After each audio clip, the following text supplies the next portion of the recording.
कुठने घेतलाय हा बदाम? हा बदाम आपल्या घरच्या गाईचा आहे. घरच्या घेतलाय. घरच्या गाईचा आहे. अरे वा, कुठली पैदास आहे? मडसनाळ काम्याची पैदास आहे. आणि तो छावा पळाला ना तो बी मडसनाळ काम्याचीच पैदास आहे. एवढं लाईनीचं नॉलेज का तर सय्यद. सय्यद सर. सय्यद हा. सय्यद सराच्या नावासाठी खास आज ह्यानं राखलं त्यानं. सय्यद सरासाठी आज तो पळला.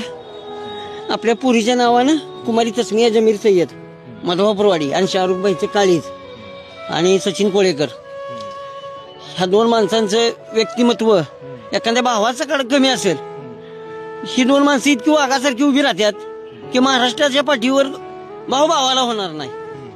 त्या पद्धतीने ह्या शाहरुख भाईनं आज नियोजन लावलं आणि शिरंबेच्या मैदानात गाडीनं मार खाल्ला होता, त्याचा वचपा आज काढून दिला त्यानं. आता जसं सांगितलं की सय्यद सर आत्ताच आपल्यातून गेले, त्यांच्यासाठी पळाला आणि निश्चित ते वरून बघत असतील तर आता त्यांच्या डोळ्यात आनंद असतील.